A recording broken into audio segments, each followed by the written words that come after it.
situation moi ya souka parce que za mutu o ça la politique ba no ba politique.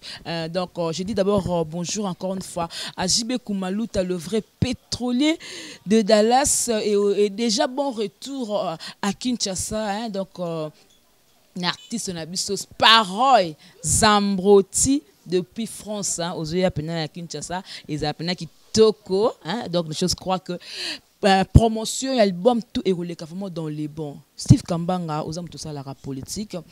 Tout qui côté la émission il y a des conabiso kiosque, il y a Serge Cabios, il y a kiosque à Loba qui par rapport on est interpellé artiste nabiso munene Kofi Olomide quoi donc par rapport à la machine à voter.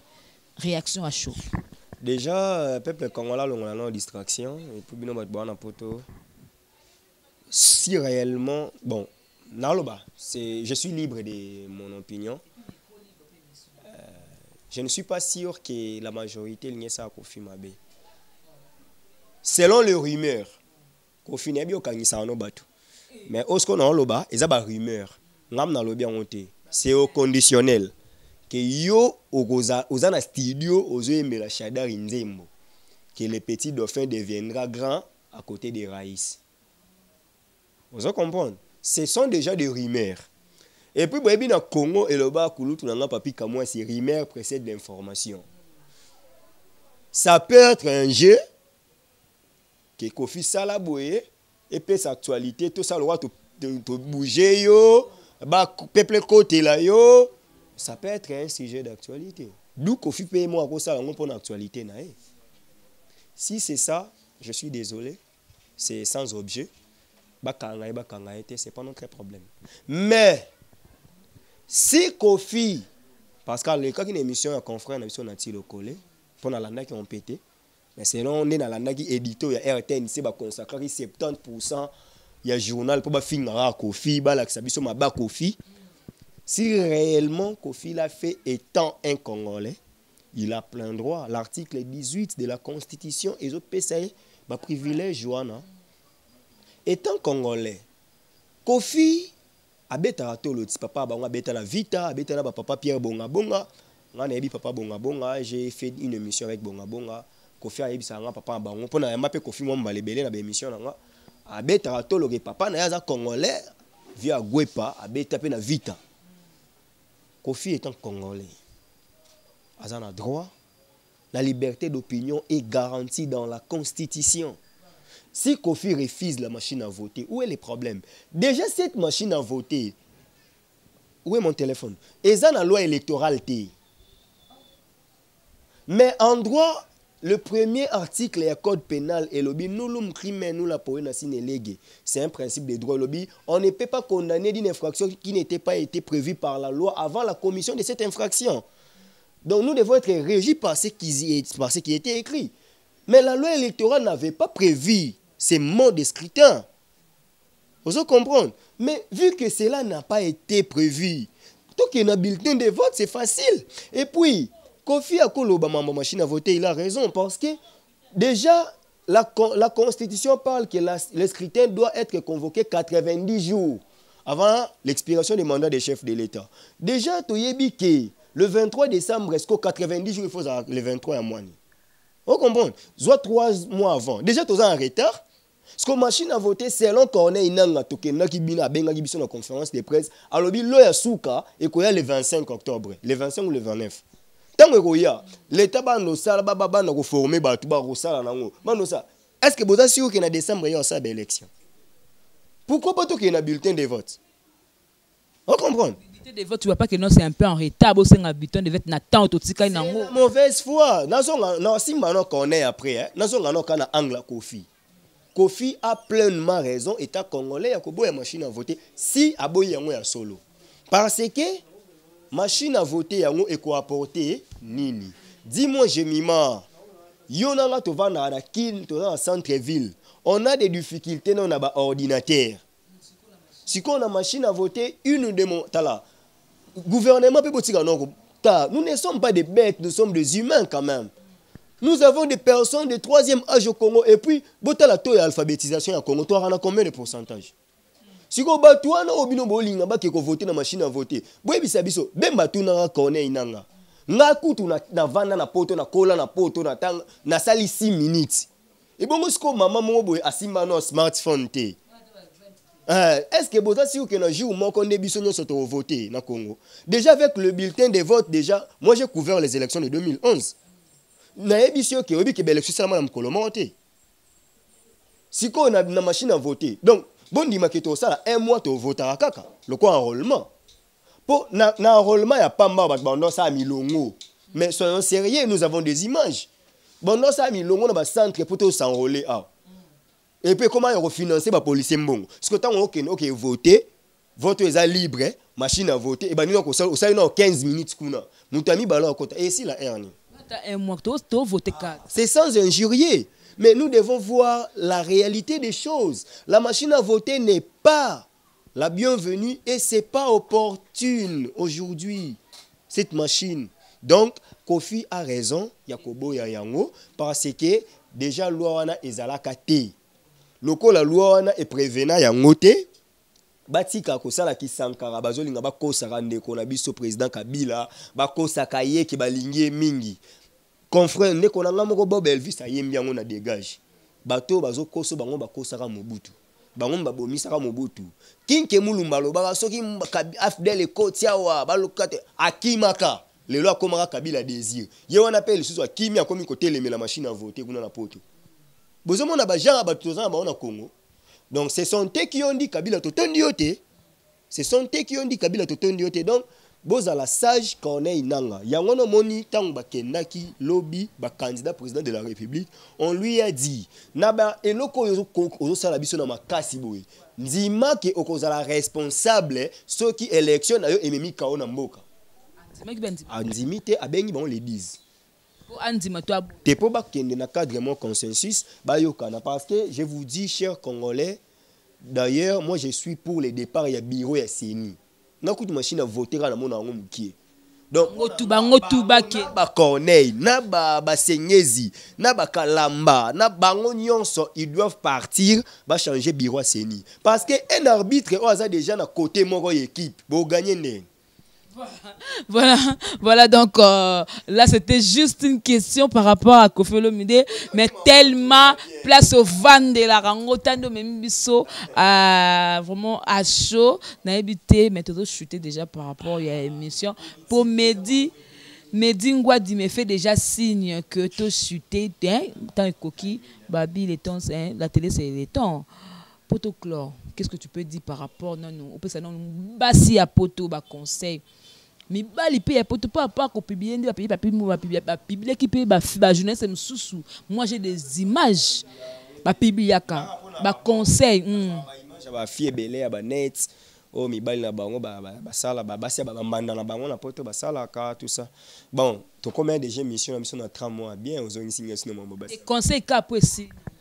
Moi j'étais là plus tôt la mamba bon na tout n'est qu'à question mais niveau comme ok ngai na ba politique tenue ça langage que mon invité ça je pende na lobara boye so la ninga yo kasi ba luka ba karanga tinga mona zo ba menace ba téléphone mais na ebisa bango boye na vidéo o nazo finga ezala ate c'est ma politique à Tantine Fanny na Mutiopi d'autant ba kombo tu tanga kombo il faut pas m'amener dans n'importe quoi quand même non s'il te plaît je m'y mets voilà conseil je ne peux pas accepter na monde wana conseil bande kwa poto bande kwa biso basi ya poto kolinga biso za mabete soko lingi ndeko na mobali linga epona solo et puis musicien mon alingara mingi Félix Wazekwa aloba soki penza bolingwa dana Eva esimbaka vraiment te et même biso na masumu et bongo o biso to salaka est-ce que ça na chance à ko simba donc neto lingana ka boyo lobi pe to koboyana abi antolingana ke lolo esi to kabwana to koboyana na biso dans son de kwa boyo alingi mwasi mususu c'est pas de la peine ya kolinga ye mais na kota la vidéo na c'est comme si fiona zwaki confrère na biso pe na moral après mariage à salir ka netika qui va continuer pour salir loko wana si tel est le cas là je condamne PM parce que tu dois éviter le quoi déjà au Bali il n'a pas été sage ta na ba biloko akala wana parce que moi sur aboya ko yemoko so comme Lucas Zongelo c'est kabosana keloko et puis moi sur monter au sala mabe il faut zani kenge pour mabe au sala abosana te donc PM soit encore sage nayebi ko ina basi fort mikolo surtout appel vidéo ina vraiment ngape na bika nelo wa bongo donc na boya vraiment nayebi ça na préféré to boyana kena sala ngona sa ngote donc c'est ça PM Simanga nompia ngandima nanga nga Steve nayebi ke lobby ezana ngo bien donc c'est pas aujourd'hui nga envier te moi si je t'envier mais lelo tam souper balelo boité mais moi j'ai une ambition de servir mon pays, j'ai une ambition de valeur. Vous comprenez? J'ai une ambition vraiment dans un homme de valeur, dans l'inga plus de valeur et ce sont ceux qui me préoccupent. Donc on a encore le bagarre pour le peuple congolais. Vous êtes vigilants. Mboke ma bien makasi. Ba délégation il y a Nations Unies, il y a Conseil de sécurité, il y a Kiawa. N'habite sur mission et côté lelo et il y a Kiawa lobby les 4.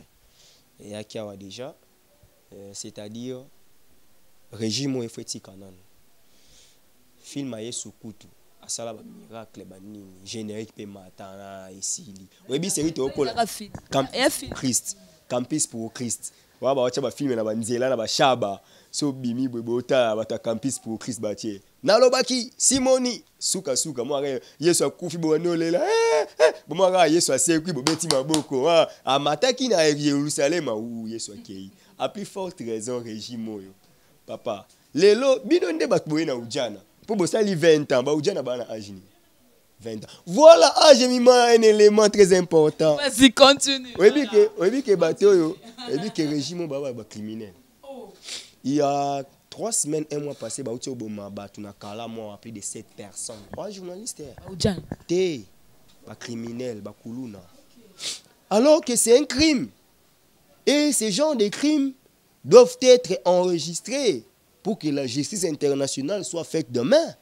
Comment tu es enregistrant? Parce que les koulounas font beaucoup de mal à Batu, Kata Batu, Koboma Batu. Bango Bawasa Mabeteka, Subabomi, Baonde comme crime.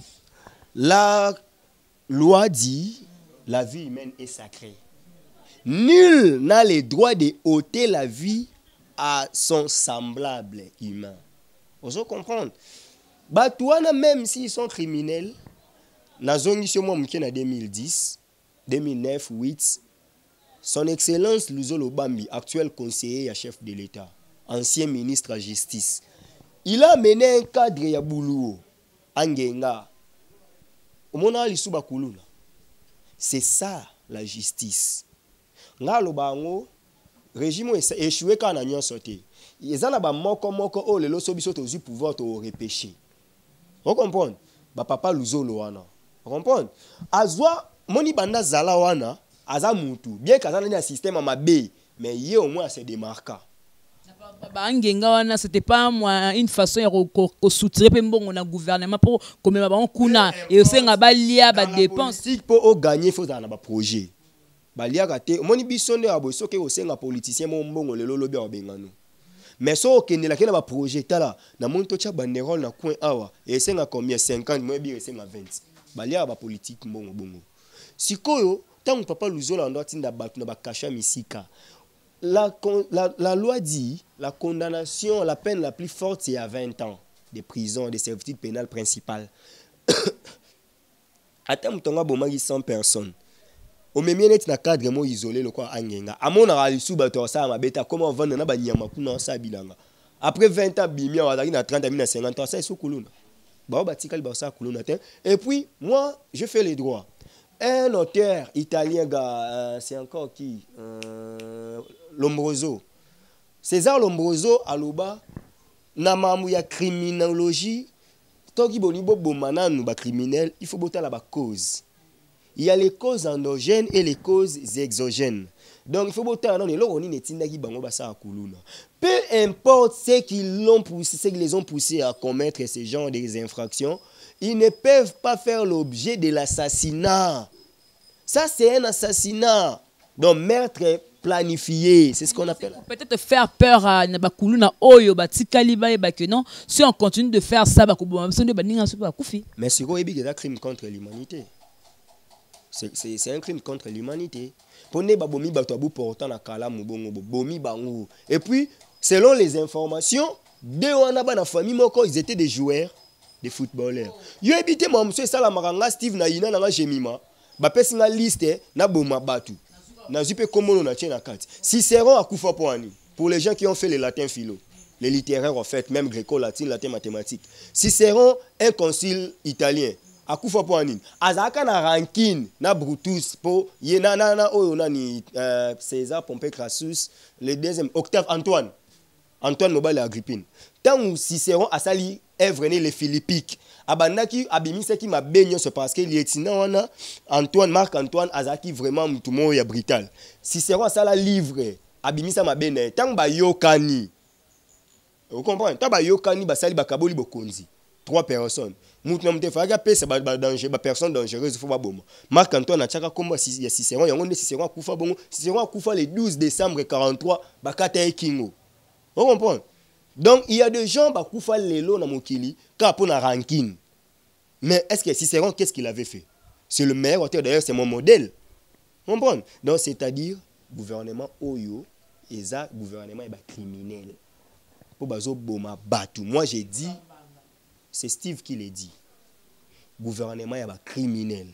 Bomi batu, et puis, bien, opération boma ngano alié mingi. Ah! Papa, ngai na vanda na kanda baboma petit na biso moko wata awawa naza na photo wana so lingi na pesi oboti na montage pour moi mam na le beza ya solo ba ya ba enleva ba ngona ba sabalo ba nini même s'ils étaient kuluna redressez-les bokei to ba yo boa ke bembe moko na kwa India na 3h na 7h ba la police ba balongolo ba kenana. Nous avons de preuves que le gouvernement est un gouvernement criminel. Que voulez-vous qu'on parle? Voilà, donc vous avez de preuves par rapport à ça. Déjà, pourtant, si tu as preuve, c'est que tu as bomara batu na Congo, to mona rayango. Babomi batu na kalamu. Biso to moni. Voilà, donc déjà cette émission vous l'aurez en 2 parties. Il y aura première partie et puis deuxième partie pour que vous compreniez qu'on avait beaucoup de choses à kolobele yango.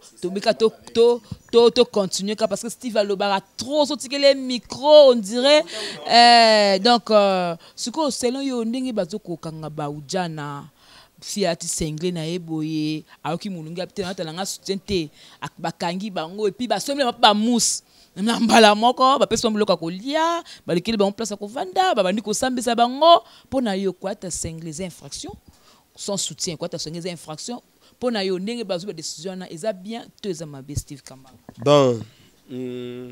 je suis chrétien. Étant chrétien et puis étant un homme scientifique, je ne peux pas encourager les antivaleurs. Déjà, phénomène Oudjana, c'est un antivaleur. On a quoi encourager, on a noté. Et les amabé, qu'on s'est exposé, qu'on baby ça va foyer, tout. Voilà, déjà, je suis contre Oudjana. Parce que Oudjana, c'est un mot swahili qui signifie jeunesse. On comprend? Je te révèle, Oudjana, et ça, on a anglais, Oudjana est là qui signifie jeunesse. Si le centre est italien, on est formé dans l'école de foot, c'est-à-dire jeunesse. On forme les jeunes, na mambuana po babima ndeti ba petit na biso bon na fule petalunga joueur mo babeta na lina foot wana auta na Oudjana on comprend? Te na tanga te ngaza muta renaissance na tanga bato aluna te donc bazwara batu bongo on comprend? Bon vous comprendre tout le monde a ses faiblesses. Moi dans le football je suis René donc na lingala vite ke boko kate mozano ka renaissance malgré pe lobito gagner Mazembe non c'est bon t'as 12 papa c'est moi qui dis donc to ba muzungu ba bima wana comprendre abetane pefkinte abimina Oudjana mbala moko na ASV Club. Comprendre? C'est ça l'essence en fait. Si quoi comment qui ba la ba valeur montante. Bana moi ba 16 ans, 18 ans, 19 ans, bazo kende mo ko ambrier ba Oudjana donc ozo mata. Vous comprenez? Parce que ndengo ozo mata wana boza ba valeur à lobby. Mais lelo, vous comprenez? Boza la mo mupepe na bino. Mais gouvernement ezaki na raison yako arrêter hémorragie wana. Vous comprenez? Parce que dérapage du gouvernement Zawapi. Moi j'ai dit, j'ai doute fort et j'ai dit la police congolaise n'est pas professionnelle. Elle n'est pas compétente. Elle ne maîtrise pas les droits, cette police. Pourquoi? La formule est simple. Bokanga bango bokena bango na centre de sauvetage. Vous comprenez? Na ba centre wana ba ko rééduquer bango. Pourquoi seulement il faut beaucoup misara bango na niveau wana? Quelle est cette infraction au bango basali? Là ta sengle ça soutien. Nazo yoka ba olobela outrage public à la pudeur. Basala erreur T, il y a outrage public à la pudeur, il y a attentat à la pudeur, il y a des infractions semblables comme ça. Ba expliquer biso clair. Kola ta boye za non péché tant que olati boye o tambo torseni eza non péché tant. On comprend. Et c'est pas une infraction. Mais on a dit que Oudjana eza na kaka terme moko parce que on avait aussi ba fioti ba kadogo ba nyoko ba petite sans kalba. Mais pourquoi on attend wana makambo to ba kanga bango pourquoi ka ya ba Oudjana nde ça dit ceci pour na ko arrêter hémorragie, je suis d'accord parce que ça nous déplaisait aussi. Ah, so na linga ba Oudjana mais roto so la tembe na makalati. Ngamna lo ba vérité na caméra boy. Baluka ngande na makambo wana. Moi j'ai dit si bon on habite ti na okufa parce que tout homme est faillible. Mais ça moi pas moi pas si pour bokanga na mineur. On dit aussi de ces politiques là posana bazala ba Oudjana. Et ils le font parce que bazana muto ya côté la bango. Mais est-ce que biso bato to dévoiler mam na bango? Nga une abwe. Nga koma babati. Nga ta mutabano finga nga na talaka. Po nakolo banga ozazoba bazuka ozazoba wana ba pesi mbongo mbala moko kendo porter plainte a porter au plainte ba financer mon infraction suka na 6 mois ya yo ba poussi yango circonstance aggravante 2 ans na CPRK. Donc j'ai dit ceci Oudjana kopeki seza mabete mais tant bo kanga bango infraction kombo nango nini et puis tant bo tia bango na makala ne na yoki ke ba kati bango 3 ans c'est encore ba rumeur. Nayoki qui est 3 ans. Mais ça, c'est blague avec les gens. Parce que infraction, ce qui est outrage public à la pudeur, fait sous 6 mois. Ce que beaucoup on a 3 ans. Il faut aussi y avoir un monde de parents, ça va mbongo, transactionnel, et ça n'est place ba magistrat ba batamaka. C'est pourquoi moi j'ai dit, balobi ligne de ces peines, infraction mingi wana ezaka na des sanctions, ezaka sanction ya pénalité ou soit amende transactionnelle les athées. Mais soyons sérieux. Gouvernement, la police, ministre de la Justice, soyez professionnels. Nous sommes les minables, nous les journalistes. Tout marché au Kouangani na yo. Insuffisance de preuves, côté lio, nabaka songa chilunde et les kinango. Mais soyons sérieux. Vous imaginez que bo kangaba na batu. Boke boche bango. Mais lelo ba Oudjana oyo, eza fruit ya mauvaise gouvernance na bino. Ba Oudjana ba na ba âge nini. Ba 16 ans ti ba 20 ans.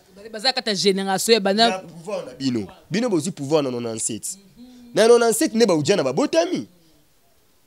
Sko bango ba botami na 97. Na 2018 baza ba âge ba 21 ans. Na ba botami na ba 2002. Bana na ba mona Mobutu te. Donc les Oudjana, c'est vous des vrais Oudjana. Donc bino ne vraiment génération Oudjana, génération sacrifiée, bobomi mboka parce que ma kulune ya na gouverner na mandat ya bato. Mais nyonso e ya na mambo oyo. On comprend?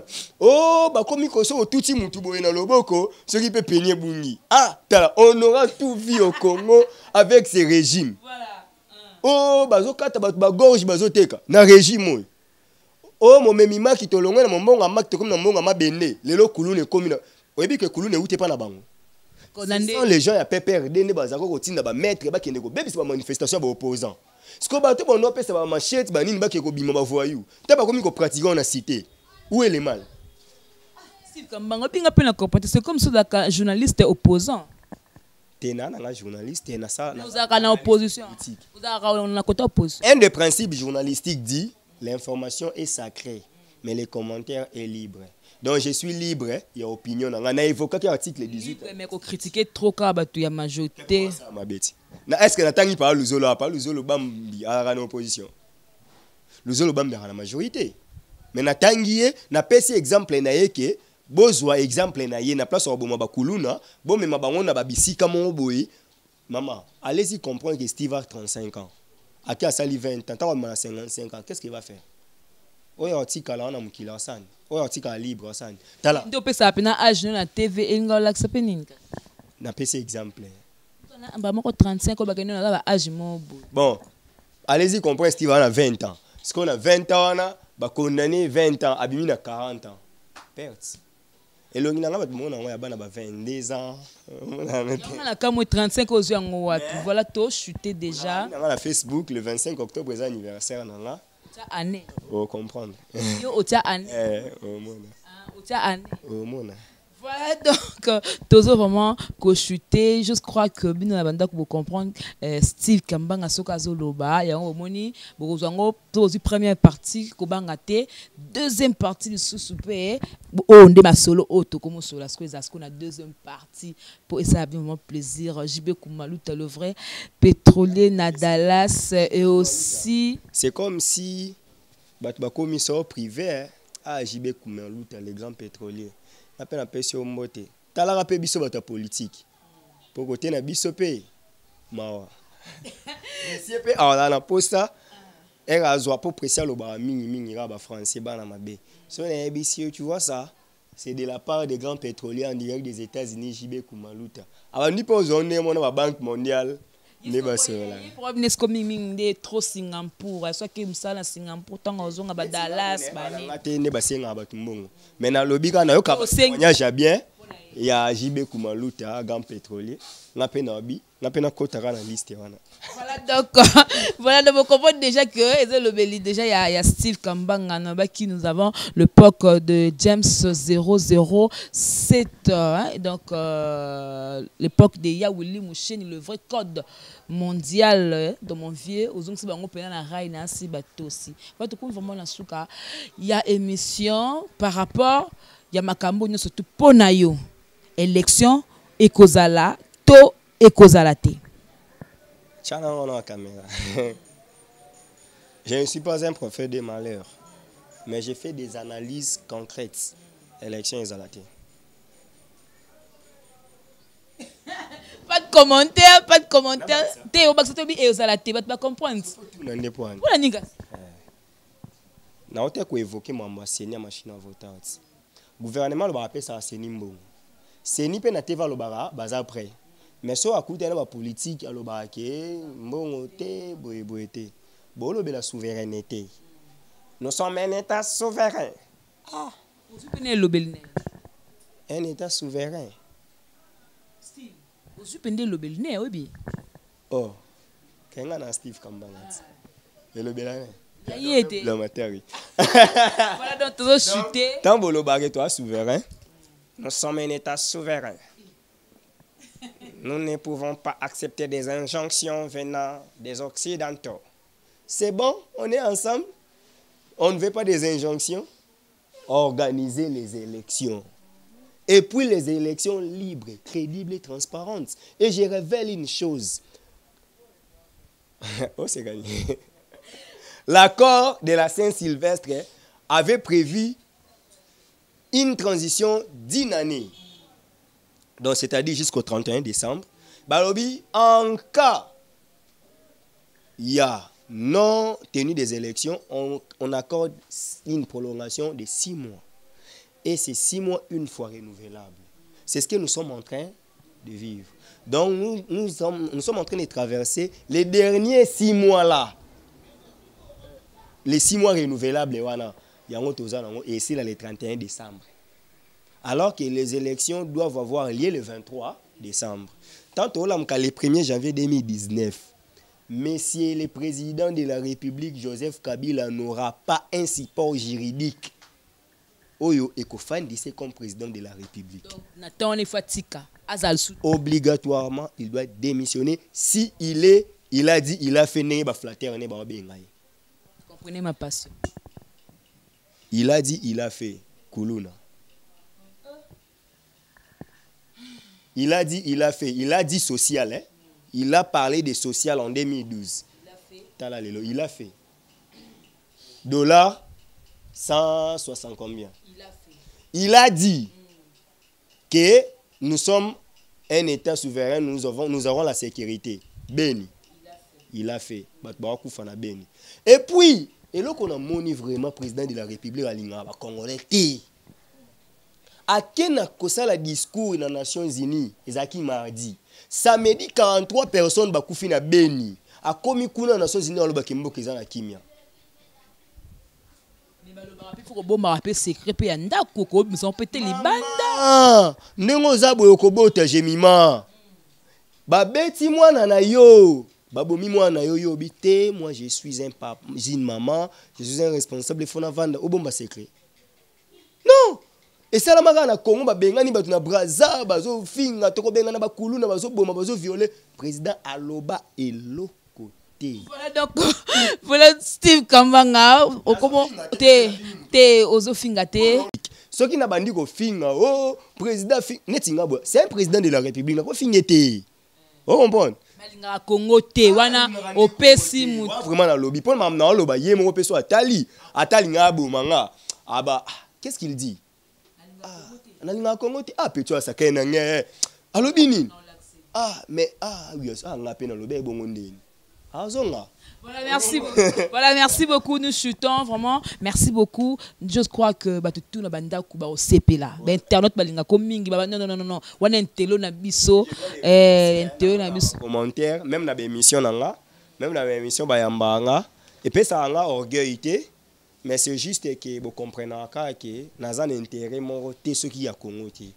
C'est un mbote na siya Molex Aigle Noir na bakinos tout ba soutenir kayo malgré que no litambu so pesande dini moko afungoli na top news moko kangi na top news ba mona yo te o le ka émission te mais personne ba to ba soutenir kayo de près ou de loin ba mbote mon vieux siya Molex Aigle Noir kuluta baleki akipa kayo même na Congo top news ba mona ba bongo na boka vie trop makipanga te ça là na bango bakomolo babongo non vie si ya Molex aza vie abiso nyonso nga na ye biso boye na caméra kolemba te c'est un vieux on na biba bonheur na ye vie si ya Molex Aigle Noir c'est un partenaire tanga biso bata politique bat bakipa biso vraiment te ba mona biso bata ba risque mtana abwa kanga ye mtoloba e ba yo kanga nga te mais ba vie si ya Molex ba riska ba tcha biso ba poids.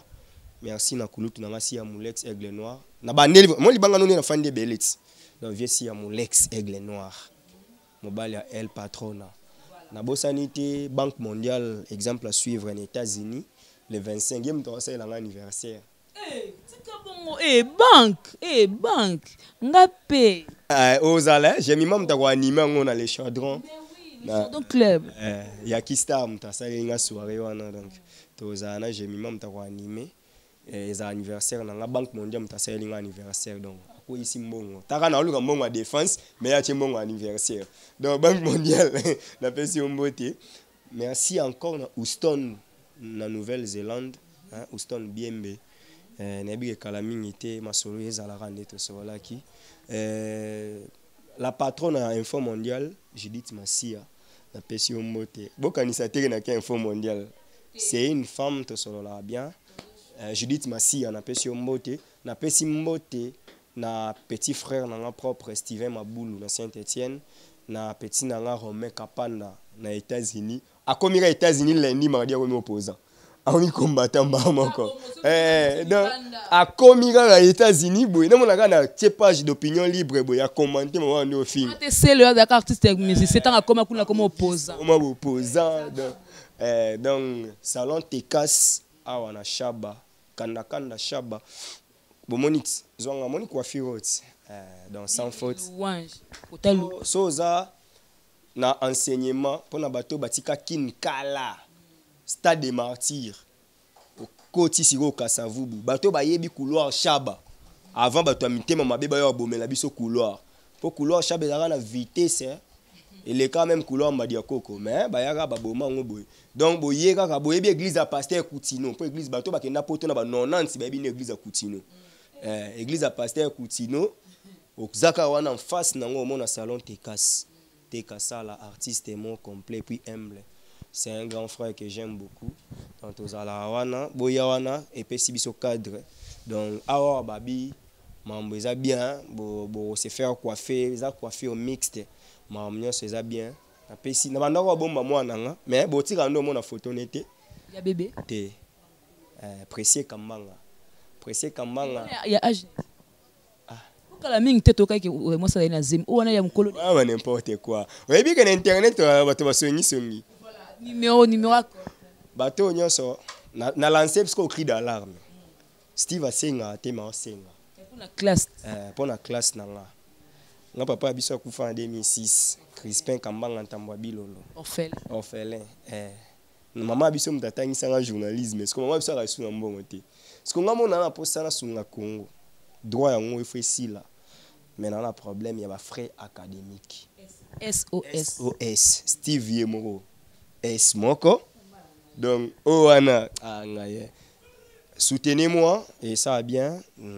Attends, comme on a une émission, tu peux la politique, tu as biso batu troté, mais tu es bien répondre bino plus 243 89 72 11 429 plus 243 89 72 11 429 Steve Kambanga Eshikas sur Facebook au bani na message s'est présenté tant on dit ma demande sur la bien pour bango pe batine de langa.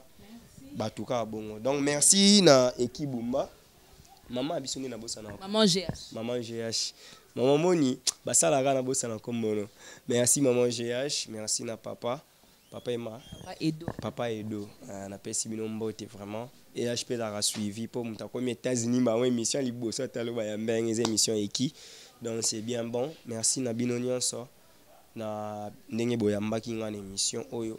Merci na bandeko nyonso donc Aimé Chimbalanga en États-Unis na Phoenix na bosani yote na bosani binonyo boleke belé na suki na wana merci. Voilà donc voilà comprenez que nous étions avec Steve Kambanga Kambangologie de la presse yeso PC micro akobanda koloba et surtout c'était ali kama mboka donc à s'exposer donc il faut loba donc elle s'explose à lobi non il faut panzanteke nde bato so linga ko bato panzanteke pour comprendre à lobby ou ezaki na kata motemane. Moi je dis toujours que dans cette émission les propos tenus sont engagent que mon invité tout ce qu'il a dit et donc engagé kaka yemoko voilà tenga bakanga te po mikolo ekol maramuka ko sali boye bakangi sio donc na makamwa na obanga ponga pe na te ko makamwa artiste mon abi Natala no kananga mais na dit que c'est bon et les kanango déjà c'est bé moni koloba ça la critique mais ko finga te nga kuna ça la chef de l'état critique mais na fingi était kananga te pour tuna afingi Kabila te mais alobi ndeke Kabila diriger mabe est-ce que ça ko finga parce que yo peta ngotanga comme musicien au vu ma téléphone on va nous mi filmer au finga ra musicien et puis likambo na zongeli lisusu ndebo finga papi mbo ma PD webike et ça la pasi au vanda bo finga mutu PD sans preuve. Voilà donc c'est que preuve yo lingi preuve mais il faut za na preuve ko kutaki ba coucher pas muninga ne mobali. OK vous aura téléphone au mi film finga mutu PD et puis je vous comprends bo utana ba théâtre bo utana ba nini bo comment na ba internet bo ba poser des questions mutu on oza na difficulté à différencier journaliste et chroniqueur. Oyebite INPC sur les anines. Mais soyons sérieux. Voilà, merci beaucoup Steve Kambanga. Merci beaucoup. Donc, c'était toujours un plaisir. C'est toujours un plaisir de t'avoir sur ce plateau. Je crois que nous avons passé des très bons moments ensemble. Nayoko solo la makamu o etelimboka makamu papimboma makamu ndenge ya Kofi Olomide. Surtout, je crois que tout vraiment va comprendre yo très très bien. Je dis merci beaucoup à Mehdi Ngouadi qui était derrière cette caméra. Voilà Mehdi. Bala moi trop té. Mehdi Ngouadi. Mehdi Ngouadi oyo ya ba Kadibo Talima donc maman Elohim na Bruxelles et aussi Mimi Cheboniembe Talibo Talima. Donc, on est dans la famille Botalima, on est dans un découvrement propre. Il y a Mehdi Ngwadi, encore une fois, big salutations à JB Kumaluta, le vrai pétrolier de Dallas, un vrai mécène, ou à soutenir à Batuni, surtout artiste, musicien, comédien. Steve Kabang habite à côté, il y a politique et aussi vraiment bien. Et encore une fois, big salutations à Hakim Pemba, la main électrique depuis la Belgique. Merci à mon vieux Roger Kossam, qui bombarde depuis 1000 km. Banque mondiale, donc de la part de Jemima Ibé, le gros bébé de la presse congolaise. Jemima. Tous à la ranée, c'est comme tous à la ranée, le groupe. Congo foula. Tout ça, groupe Ebélé dans la Banque mondiale. Voilà, tout ça, place pénale Ebélé. Voilà donc, déjà, on se retrouve prochainement avec notre invité. Et d'ici là, que la paix du Seigneur règne dans votre maison. Je remercie maman GH, la maman de cœur, la maman de tous les enfants, mon boss Edo Amani, mon cordon et Kibumba. La coordination très, très bien assurée. Donc, pour finir cette émission, Bobby qui est sous son peu là-bas. On a comment encore? Voilà. JB Kumaluta, le vrai pétrolier de Dallas. On se retrouve prochainement. Bye bye.